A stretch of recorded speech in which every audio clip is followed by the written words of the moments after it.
Hello everyone, this is my new devlog video. Sorry that I have not made a new video in a while. I have been quite busy. The news are that I have quitted my job, my full-time job, and now I'm working full-time on that game development and engine development thing, and it is not going as well as I've planned. But I'm gonna talk about this in a different video. So now let's get back to the new features of the engine. The new tool that I really like using is the new scaling tool, which is usually known as a marker tool. It's right here in the toolbar, or I can just press R button and it's in action, and it enables me to just scale any object by using these quadrilateral handles here, and by doing so it enables me to precisely scale an object, position it, basically resize it the way I wanted it. And this is particularly useful for level modeling. Let me just show you on some object which isn't a block, so you can believe me that it works. For example, this fabulous player character. As you can see, I can scale it upwards, and the tool adjusts its position, size, scaling, and whatever. So yeah, as you can see, it works. Yay! So let's open some level. Actually, this is my new welcome screen. It just shows the recently used files. It helps me when I debug or iterate on a level. It basically a shortcut for opening files, so I don't have to fiddle with all these files. It just shows me the most recent ones. Now I'm gonna go with that one, as it shows the most progress that I made. It's just a test scene, it's not an actual level. So for starters, if you remember from my previous videos, when the player held some objects, the objects levitated around the player like in Half-Life. This works for Half-Life, but does not work for my third-person puzzle platformer, as if the player has an object just levitating around it, the player does not get the information that he cannot do some moves like rolling, jumping higher, or doing that new spin attack. So by having the object in the hands of the player, it's quite obvious why the player cannot roll or cannot hold the object, cannot do the spin attack, because he has something in his hands and he has to have it there. These were the old only object that could be held. Now I have this heavier object which restricts my jump. Here you can see the old object can, while I can jump a lot higher. With that one I can jump just a little bit, so I can do some really small gaps. The reason I have this heavier object is for puzzle logic. For example, if I want a puzzle to have some movement restrictions, like here, if I have this heavy object, I obviously cannot jump over these spinning arms, so I have to find another way around it. The next thing is collectibles. I've added them. Oh, you just saw them pretty fast. Let me find somewhere else if I have collectibles. Come on, collectibles. Oh, I remember. Before we get to them, I'll show you this new logic game object, which is a spinning wheel, and when the player uses it, it winds a bit, and after half a second it starts automatically unwinding, and it takes a few turns to wind it fully. This object controls a floating variable, which I can later hook to another object. In this specific instance, I hooked this wheel to that platform over there, so when the wheel is fully wound, the platform is lower, so my player can jump on it, and it automatically unwinds, so the player can move on top of it. The next new object is this water, which enables the player to swim in it, and it's just an obstacle for just a fun obstacles to make the environment a bit more interesting. And I always wanted to have levels where you can see something beneath the water, but since the player cannot dive, it can only swim on the surface. Oh, by the way, there is physics here. Let me just show you the physics. Yay, you can push stuff in the water. So yeah, when you see an object beneath the water surface, you cannot reach it, so it kind of makes you find a way to uh, level down the water so you could reach it. And in this case I made this spinning wheel again, which controls the level of the water. Now the water is down and it's slowly rising, and now I have my time to jump down and use the door, which in this test level doesn't do anything much interesting. It just teleports me to this location. Okay, so let's get back on top of that platform. As you can see, I have a new move, which is that spin attack, and it's not just an attack; it's a tiny jump booster. So the player, when you jump and do the spin attack, the player is pushed up a little bit. So this could be used to correct jumps and make them longer, and this feels really great, to be honest. uh, every time I jump in this game, I no longer just jump, I always just press this spin attack button, because it, I don't know, even on this simple model it looks great. So about the collectibles, here you can see on the right corner of the screen, of the game screen, is the counter of how many fruits I have gathered, and they have little animation which makes them slowly follow the player and disappear. Currently these are not used for anything. They will probably be used for game progression. For example, in every level you have to collect as many of these fruits or whatever they end up being, coins or whatever, uh, so you could progress in the game, basically unlock new levels. Uh, Another new object that I did are these red key locks that you see in the distance, and the key for them. So let me, oh come on, let me take the key. It's what you expect. I have a key. You can see it in my inventory on the left side of the screen that I have one red key, and when I go to the door, I can use that key to unlock the door. You can see this uh, fabulous programmer art animation. The next new object, you already saw it, these pink platforms. They change when you jump on or when you do a spin attack, and they are just a fun platforming thing which you probably already saw in many platformer games. But yeah, I like them. They kind of add a bit of frustration, like fun frustration, at least for me, because you have to aim for the blocks which are not solid and before you jump. So I quite like them. The next thing is uh, artificial intelligence. As you can see, this little Betty which walks slowly towards me, and at some point he will stop and shoot a rocket at me, and he will follow me until I get really far away from him. Let's just try that. I might? Yeah. Let me just jump back to the editor. Oh, yeah. So the object is, let me move the player somewhere safe, because the game is running. The object of the enemy is quite simple. It's just a regular character controller with a few states. The default state of the AI is patrolling between points. These points are defined here in this list. The points are defined just with simple nodes in the scene. I can take the scene of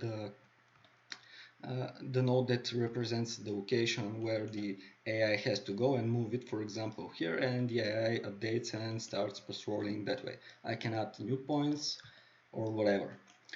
Additionally, the AI is not just walking on a straight line between these points. For example, if I move these points here, the point, please.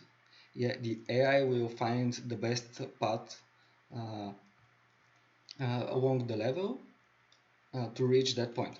And this is done with the popular recast navigation library. I have a special node in the scene called navmesh, which basically takes the geometry of the scene. You can see these orange planes. This is the geometry of the scene, which is used to generate these green planes, which are the walkable area uh, by the AI, and AI just walks over it. Uh, Here are the parameters of them, but I don't think they are particularly interesting. So yeah, the AI just follows uh, what that library have told them to go. Yeah, let me check for another thing. As you know that my videos aren't scripted. Uh, so yeah, I have a user interface, a really basic one.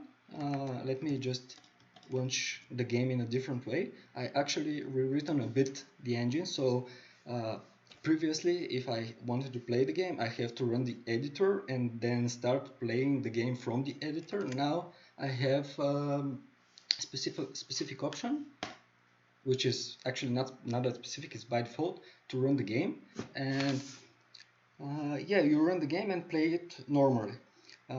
So you can see by default the game opens the main menu level.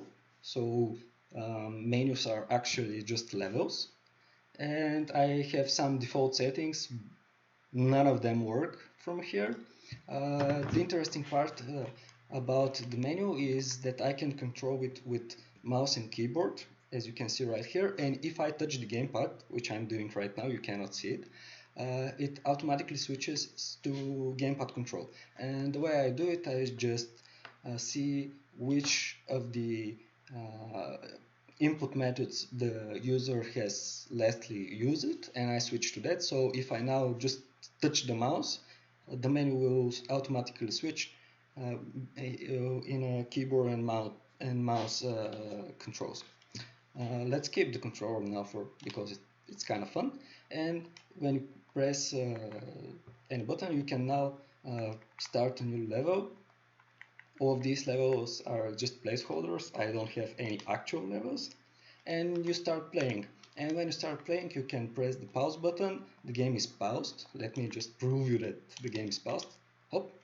And I can return back to the main menu, or I can reset to the last checkpoint. So these flags for now are the checkpoints. And if I click reset, the game resets, and I can basically continue playing from the last checkpoint. This is essential for my game because I want the game to be kind of hardish. What I mean by that, I mean that the player, as this being a logical game, should be able to put themselves in a situation which is unsolvable. These unsolvable situations should be quite obvious for the player. Probably he will see it in a couple of seconds after doing them. So when this happens, he can always click pause and reset to the checkpoint, and start the level from the last checkpoint. I have to add another option for resetting the level from the beginning, but yeah, I went lazy and didn't do it.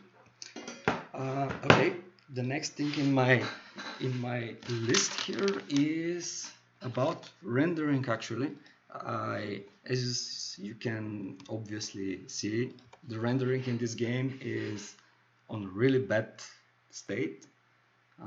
So I had to do something about it. It's still bad, but it's a bit better.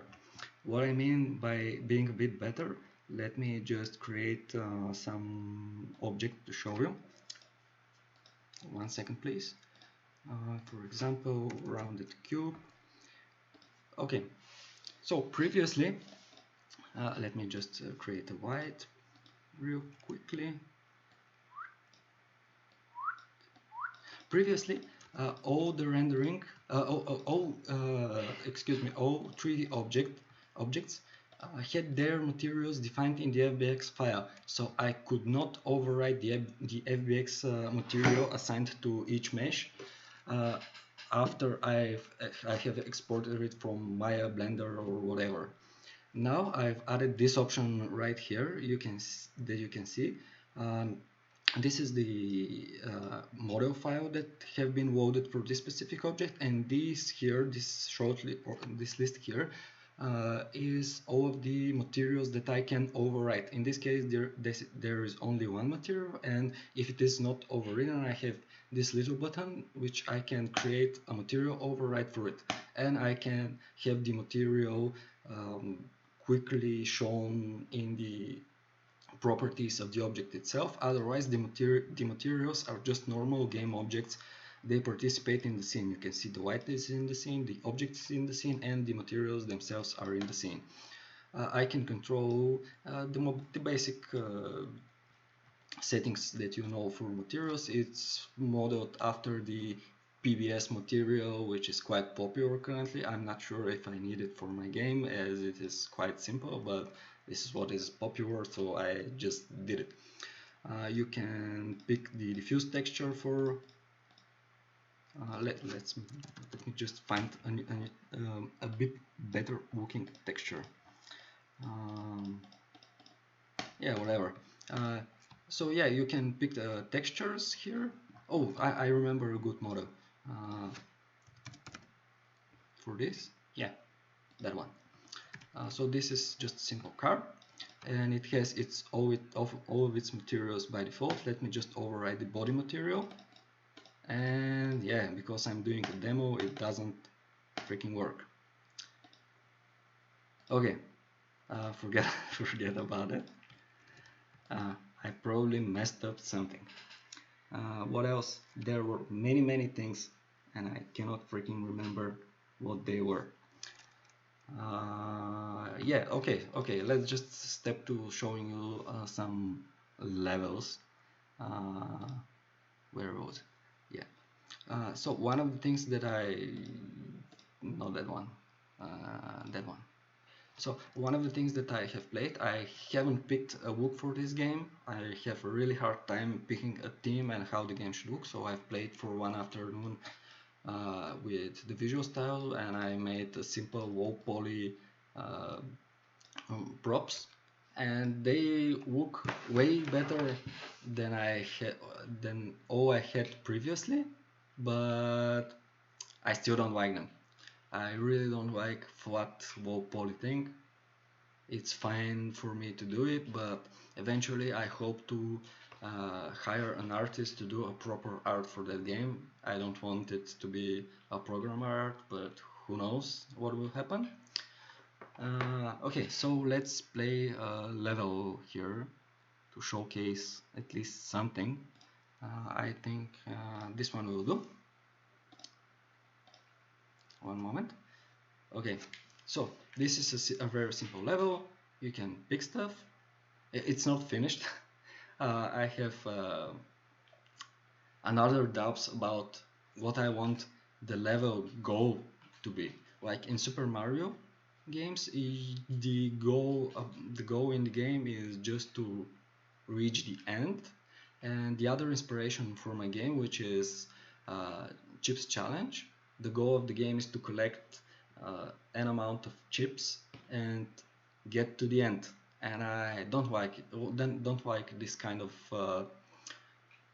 level goals, because it's quite stupid and shallow in my opinion. I think I could do something better, but I don't know. I don't know how. One of one of the other inspirations from my game is this Sheep, Dog and Wolf game. In America, it's popular by the name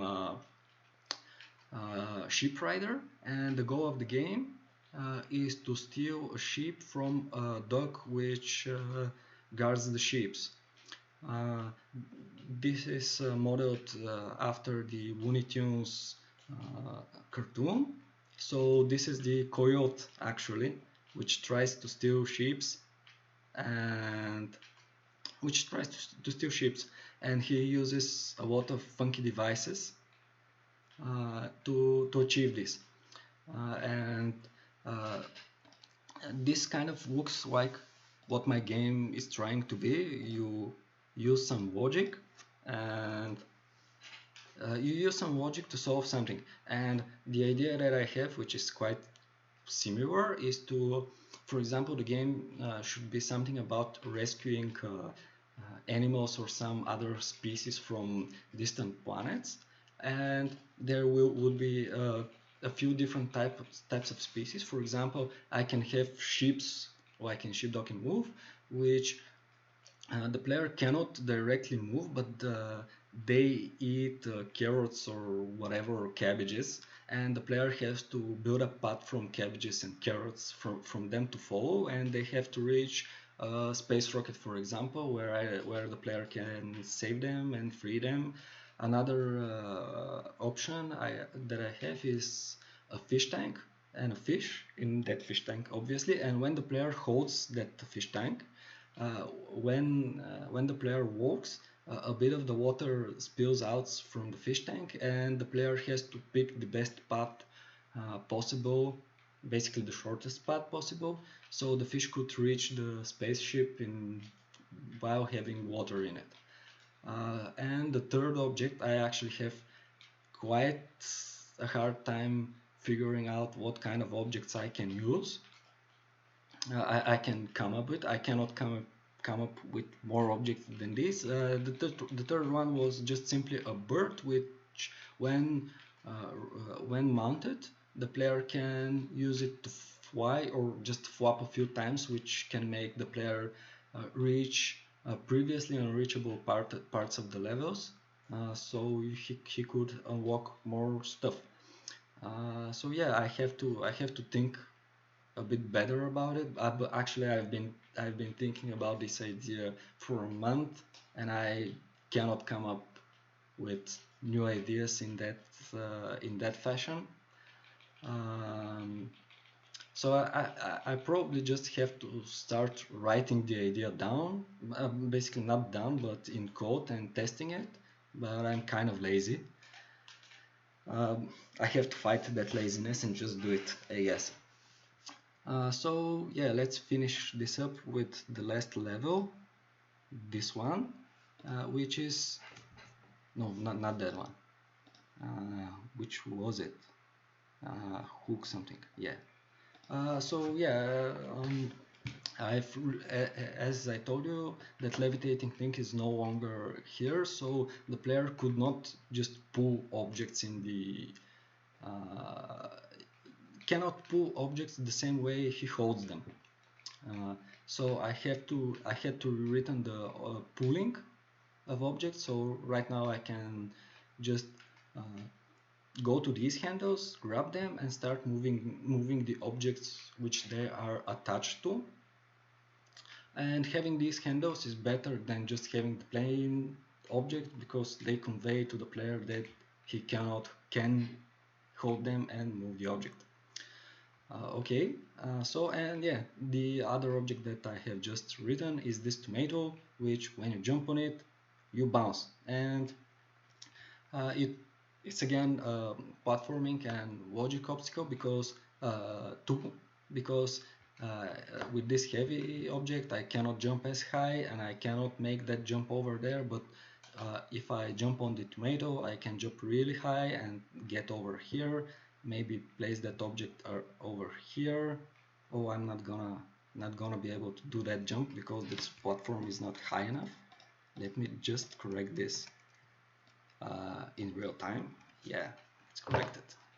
And I can take this tomato, place it over here, take the heavy object, do the bounce again, and reach the other platform and solve the puzzle, and so on. So yeah, maybe I'm missing a lot of things, but that's what I can remember. Sorry guys that I haven't been updating videos in a while. I just have a lot of things on my mind. Yeah, and please follow me on Twitter and everywhere, because I have a big problem with the audience. You're the only audience I have, and I wish to grow it. Uh, I think this game will appeal to all people who like puzzle games and platformer games. I think that Mario games, for example, could be way better if they have some uh, puzzle element to them. I know they have, but it's not anywhere near where I wanted it to be. And this is why I'm making this game. I want to make Chips Challenge with platforming or 3D Mario, Rayman, or whatever with puzzles. So yeah, thank you all for watching. Like, subscribe, follow on Twitter, and yeah, bye.